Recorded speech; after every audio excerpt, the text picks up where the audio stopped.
Well, welcome, Vinura. We're so excited to have Vinura within Awasum, a member of the management consulting community who just landed an MBB offer with BCG on with us today. So welcome. Can you start us off with just a brief intro and a high-level overview for us?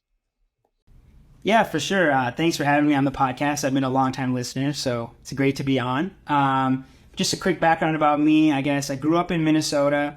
My parents are both PhDs in physics, so from an early age, really like an interest in science. I had a big interest in science. And so I kind of took that with me to college when I went to Emory in Atlanta. And I wanted a job that would be high impact and would impact people in a positive way. So was pre-med at the time. But throughout my time in college, kind of realized I didn't want to be pre-med. And really the turning point for me was when I saw my friends studying for the MCAT. And I was like, I don't really want to do that. And so then I thought to myself, like, Vinura, if you don't want to study for the MCAT, which is like maybe a couple months, like what's going to make you want to do 4 years of medical school, 4 years of residency on top of that? And so that was kind of where I realized maybe medicine isn't for me, because I think you have to be all in to want to pursue that path. So I decided to shift my focus to pharmacy, just because that kind of gives me opportunity to take a clinical route if I wanted to, but also work in the pharmaceutical industry if I chose to do that after school. And so that kind of is how I landed at pharmacy school at University of Illinois in Chicago. So I just graduated from there in May. And throughout that time, I kind of had some experiences doing pharmacoeconomics research that kind of pushed me more towards the business side of the industry. And from there, it was just kind of how to best enter that. And I decided that consulting probably was the best for me, which I know we'll get into why I decided to pursue consulting later as well. But so once I decided to pursue consulting, then did that, and I'll be at BCG starting in September now. Well, congratulations. It sounds like it was a long road. So I guess at which point in Illinois did you really decide, hey, I want to go into the business realm? Was that kind of early on in your doctor degree or later, or where did that fall? Yeah, I would say kind of the big inflection point for me was the summer between my second year and my third year of pharmacy school. Kind of the tail end of my second year, I decided I wanted to pursue the pharmaceutical industry more, because my second year of pharmacy school was when I did that cost effectiveness research for this disease called myasthenia gravis with a professor at U of I. And so after doing that, I decided I wanted to pursue kind of the business side more. But I was kind of lamenting the fact that I had my friends over, I was just talking about how you have to do a 2-year fellowship in the pharmaceutical industry usually to get into that kind of work. And that's basically where you get paid like half of what you would get paid normally. And it's like a 2-year training program. And my friend was like, dude, just do consulting. Cause a lot of my friends work in consulting already. And they're like, yeah, we hire PhD, MD, pharma people all the time. And that was kind of the turning point for me, because I didn't even know like that was even an option. And then from there, just throughout my third year, just did a bunch of research online, and kind of came across management consulting, came across this podcast, all the articles, networked with some people who had gone from PharmD to consulting as well. And then eventually just decided that consulting was the better option for me as opposed to pursuing the fellowship. And so, yeah, that's kind of how I landed in consulting. And then as far as why consulting, I guess, if that was part of the question too, is like, I just thought that it would be high impact, just like I wanted earlier in my life. And then it would be a little more dynamic compared to like medical work. I found like just being a clinician to be a little bit repetitive. I did work in a clinic as well during school, and I found it really fulfilling. We were working with patients who were like pretty low health literacy at that time on the west side of Chicago. And I found that really fulfilling, but I also found it a little repetitive. I found I was having the same conversations over and over again with patients, trying to educate them about their medication and about their diet habits and stuff like that. So I found consulting to be still high impact, but also a little more dynamic, and a little more of like a learning opportunity for me, just because of how much you're exposed to different industries and different companies. No, I mean, it makes a lot of sense. And I think you echoed a lot of reasons that a lot of people, kind of decide to take that path, something they can do, especially early in their career where they can work with real clients, have a real impact, and potentially easier to get into than other paths. So you came from this advanced degree pipeline, right? From this doctor of pharmacy program. And I think most people would say that's a little bit non-traditional compared to the traditional, say, undergraduate path, or obviously a lot of people enter through an MBA program, especially into MBB. Can you tell us a little bit more about, and just tell folks in general about what the advanced degree pipeline looked kind of specifically for you? What events you attended, what that specific timeline looked like, just a little more there. Yeah, for sure. So I would say at a high level, I think there's a lot of similarities actually between the pipeline for ADCs and MBA and undergrads, in that like you still have to network, still have to drop a resume, and do like basically the same exact case interview process. I think there's two main things that are a little different. The first one is that you kind of have to be a little more selective about your firms. So I would say if you come from like a PharmD, MD, or like a life sciences PhD, which is kind of the bucket I would say I'm from, then you have to focus on MBB or like a life sciences boutique firm, because those are the only ones that probably have like really robust pipelines to take people from PhD, train you, and then go into consulting. And then the second one is that they have a lot of these bridge programs that will take place in the fall before you in the spring a full year before you graduate. So for me, that was spring of 2022. And so I guess to go more specific to me, starting in like January of 2022, which is my third year of pharmacy school, I was networking with people at the firms that I was targeting, which, like I said, life sciences, boutiques, and MBB. And then also I used Management Consulted to get my resume ready during that time. And then applied to those programs. Those deadlines are usually February, March, April. So applied to those in that time, got accepted to Bridge to BCG, as well as one other life sciences boutique firm's bridge program, and completed that Bridge to BCG in April of 2022, and interviewed for my first round interview in May. So I think those bridge programs are really unique to the ADC pipeline. I'd really recommend it to anybody because it gives you basically two shots. So usually if you apply and you get rejected, you have to wait like a couple years to apply again. But if you apply and get rejected from a bridge program, you can literally apply the next summer, like 3 months later, to their full-time recruiting. And it'll put you on their radar too. So like, if they didn't like you enough to put you in the program, they might still encourage you to apply full-time. And then the second thing is that it kind of gets you connected into the firm, gives you an opportunity to network with a bunch of people at the firm and build a network of people who are also all applying, so you can like practice case interviews with them and stuff like that. But yeah, so. Yeah, no, and a quick plug for our listeners here for these bridge programs. Obviously, BCG has them. A lot of other firms do as well. Not just for advanced degree candidates, but also for candidates from underrepresented backgrounds. There's a lot of programs like that, typically in the spring, depending on application deadlines. So just to clarify here, you graduated in 2023, so you graduated a couple months ago, but you did all of this about a year and a half ago. Now, when you interviewed and you received your offer, you say May. That was May of 2022, so May of the year before you graduated, correct? Yeah, correct. Yeah, and that just kind of highlights the importance of figuring this stuff out as early as you can, because these deadlines are so early. So diving a little bit more in depth into your kind of application, networking, all of that. Do you have any sort of pro tips, specifically kind of one for each piece, one for networking, one for your actual paper application, so resume, cover letter, what that looked like for you, and then one for the interview process? Yeah, for sure. So for networking, I found this to be probably the most like awkward part of the entire process. But I would say my one pro tip is to ask people why they like the firm that they're at and what interested them in that firm when they were applying. And the reason for that is it gives you great insight into the firm that only someone on the inside would know. And then what I did is I just like cut and pasted people's answers that I found were relevant to me into my own answer, basically.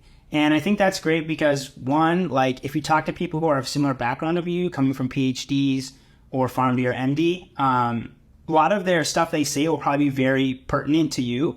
And then secondly, those answers work because those people got offers at those firms. And then for resume/cover letter, I would say try to be as data driven as possible and have a number for every single bullet point. Try to quantify your impact as much as you can. And then for the interview, I would say start your case prep early, but also don't have like a really extended time window. So for me, I did like 8 weeks, I would say, where I basically did like one case every day. That'll get you up to like 40 to 50 cases, which I think is how much you probably need to become proficient before you become like so tired and robotic that you've done like 100 cases. And it can just get really tiring to like be doing cases. Like I felt really tired at the end of the 2 months even. So that would be my pro tip. Oh, and then one thing too that I forgot to mention about the bridge programs is that, so like I kind of mentioned how it goes on your radar. Like McKinsey basically sent me an email that was like, I didn't get accepted to McKinsey Insight, which is their bridge program, but they sent me an email like really encouraging me to apply, and then like, oh, click this link so you can be in our Keep in Touch program. And basically the Keep in Touch program is where they email you like once a week, random stuff that they put together, I guess. And one of them was just a link to a survey. And the survey was just a bunch of regular questions like, what's your name, what's your degree, etc. And then the last question was like, are you currently doing Bain Advantage or Bridge to BCG? And if so, like what day is your first round interview scheduled? And I put, I'm in Bridge to BCG, first round interview scheduled like sometime in May. Next day, a recruiter from McKinsey emails me like, we'd love to set up a first round interview with you like in late May or whenever you can fit it in, please let us know. So like it kind of creates this, like they're all competing for the same people. So kind of creates that concept. And so basically like just applying to McKinsey Insight would have gotten me probably a first round McKinsey interview as well. I mean, I declined it because I got into BCG and I didn't want to, I guess, interview at McKinsey, but I would have had that option just because of applying to McKinsey Insight. So that's also another advantage is that like it puts you on their radar and they're very competitive amongst each other, amongst the three firms. So. Oh, that's interesting. That's a cool perspective to hear kind of about the competition there. Not something that I'd heard before. That's super interesting. Jumping back to the networking piece of things a little bit, how much time would you say that you allotted to networking, both on kind of a week-to-week basis and on a larger timeline scale? Like, like how long before you planned to resume drop, plan to interview, did you start networking? How much networking would you say you did? How many people did you reach out to? What did that look like for you? Yeah, so I think this is probably one part where I would not do it the way that I did it, knowing what I know now. But I started in like January, really with like targeting networking once I knew which firms I wanted to apply to. And so I would just reach out to like 3 or 4 people, usually talk to 1 or 2 from each firm. And I think it would be helpful to talk to 1 to spend more time on start earlier, I think, with networking. And then to do more as well, as far as like reaching out to a couple people from each firm, so that you're more likely to get someone who you gel with and who would probably give you a referral or a good recommendation to the firm, rather than just shooting like one shot and then going, oh, I guess that person didn't really like me. Like, that's it. I'm just going to like drop my resume now, like without any referral. Because the 2 programs I did get into, I had really strong referrals. One from a buddy from Emory who I played basketball with. And then another one from the BCG one is from my best friend from high school. His wife works at BCG now. So I think like if you have a really strong referral, that helps you a lot, getting your resume in the door. So I guess to answer your question directly, I spent about 2 months, probably about 2 to 3 hours a week max. I think I wish I did more, basically. Spend maybe 3 or 4 months, yeah. But yeah. Yeah. I guess I had one shot and I got it, so... Well, congratulations again. But in terms of the networking piece, would you say, aside from the kind of specific people that you knew beforehand, obviously you're coming in at the consultant level, so the traditional kind of post MBA advanced degree level. Would you say that the majority of the people that you networked with were at that post MBA level, were at the analyst kind of post undergraduate level, were at the partner level? What was the kind of who were you talking to?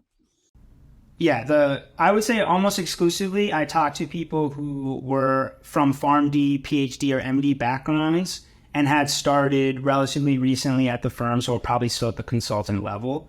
I think I just felt that if I was going to cold, like basically LinkedIn message somebody, I didn't want to go too high up the chain to like try to cold like LinkedIn message a partner or something. And I felt like that their experience and their advice that they could give me would be most like relevant because they had just gone through the process maybe less than a year or two ago and they had the same background as me. So yeah, that's as far as networking goes, that's who I was talking to. I guess pivoting back a little bit into just sort of your general process, what would you say your best resources were in terms of preparing, thinking about this stuff, research? Were there specific books, websites, resources that you used more heavily than others? Yeah, I mean, I guess not to be like a corporate shill or anything, but I would say management consulted 100%. So I would say I started just by Googling random things, and management consultants LinkedIn's like articles obviously show up. So, and then I will be honest too, I paid for the black belt program. And one thing I did want to mention during this podcast overall is that like, I do think it's expensive, but it's like a very great value, because I think the first thing I want to point out is that like, if you do get a consultant level offer at like an MBB firm, like you're going to pay back that $2,000 in like a fraction of your first paycheck. So it's well worth it from that perspective, very cost effective. And then secondly, like they provide so much value that I think it's well worth if you have the money on hand. I know that's a privilege to have the money on hand. And I was fortunate for that, but I do think that like they were extremely helpful. So like my resume was basically perfect because they helped me to identify where I should be like putting more numbers in and how to like exactly craft it to like show the maximum impact that I had in the organizations that I was involved in. And then also they help you with interview prep, which I thought was really important to have like an expert in your corner. So I practiced a lot with my management consulting coach, as well as my friend who works at BCG, my friend's wife who works at BCG, who's also my friend, but who works at BCG. Interviewed with them like once a week each. And that way it's not really the blind leading the blind. Like if you practice with other people who are interviewing as well, which I was also doing, sometimes like if you haven't gotten feedback from a professional person or someone who works in like strategy consulting already, you won't be able to provide as good of feedback to your partners either. So I felt that was really instrumental in like me being able to provide good feedback and to reflect on my own process and my own interview skills better, was having someone in my corner that helped me. So I would say management consulted was my biggest, and I like watched all the podcast episodes too, everything. So pretty much management consulted, but I also used like the other like online things like My Consulting Prep, M Consulting Prep, or My Consulting Offer, M Consulting Prep, just all the things that are basically online. You can read basically, you could read for hours and hours and hours, and which is basically what I did throughout my whole third year of pharmacy school. But yeah, I didn't use any of the books. I know that like they're popular books, but I didn't read any of those personally. Well, that's great to hear. We're glad you utilized our resources in that way. Quick disclaimer here: Vinura was not paid to say any of that. No, I was not. Very, very organic. No, yeah.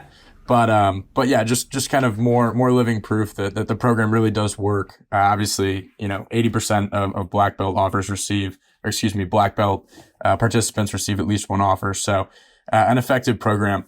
Kind of pivoting away to a harder part of the process, what would you say you found the most difficult during your consulting prep? Was it coming from kind of a non-traditional background? Was it something within the specific process? What did that look like for you?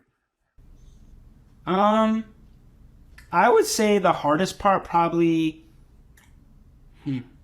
well, I think that a couple of barriers that I guess I overcame, I would think, is that like coming from a relatively, like PharmD is not a common degree to really work in management consulting.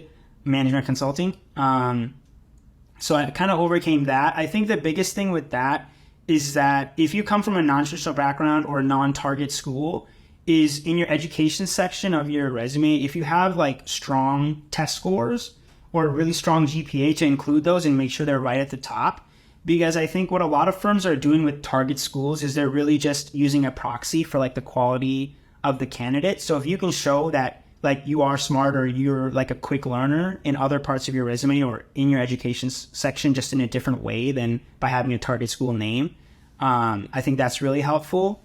And then the other thing is that when you don't come from a target school, there's not as many resources. So that's also why I really would encourage people to apply to the bridge programs, because once you apply to the bridge program, then you get really plugged in. So like I was the only person in my entire graduating class pursuing a management consulting job. So that can feel really isolating and you don't have people to lean on. But as soon as I got into Bridge to BCG, I just had like this whole network of like 20 to 30 people who we all had gone to the Chicago office and like been a part of Bridge to like practice case interviews with and like kind of go through the ups and downs of like a very stressful process, I would say. So that was probably the most difficult part, is just like managing kind of how isolating it was a little bit as far as within my degree program, and then just managing like emotionally the highs and lows of case interview prep, and knowing that like all this prep is going to go into kind of this 1 hour moment, you know, where you're either going to like do it or not. So I think that's can be a lot of stress, at least for me it was. So having people in your corner, people to help you out like through that who are going through the same thing is really helpful. No, I mean, it makes a lot of sense. I think it really does take a village in a lot of cases, and having those kind of people around you and looking for ways to build that community as you progress through this process is a really important part of success, right? Even just from a case prep perspective, being able to work with other people and not just kind of go it alone. Right. What would you say you most enjoyed about the process? Was it kind of finding those friends? What was the best part about this whole process? Definitely. I mean, honestly, you hit on the head. Definitely finding those friends, because I would say that 6 to 8 week time period, like I said, I was probably doing 5 cases a week. So basically I'd go to pharmacy school, come back home, like study a little for pharmacy school, and then do like a case interview with somebody I met at Bridge or somebody I met through like Management Consulted.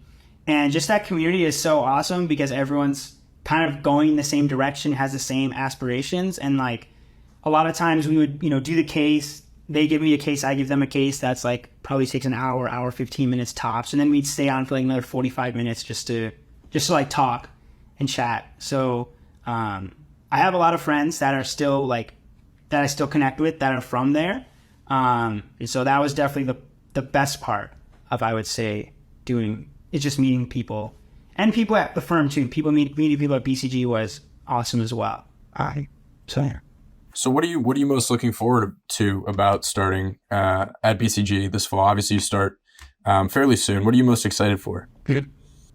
I think honestly is just to like, I've never really worked in a corporate environment before. All my past work experiences, relatively speaking, are either academic, like research oriented, or like clinically oriented. So like in the hospital, in a clinic.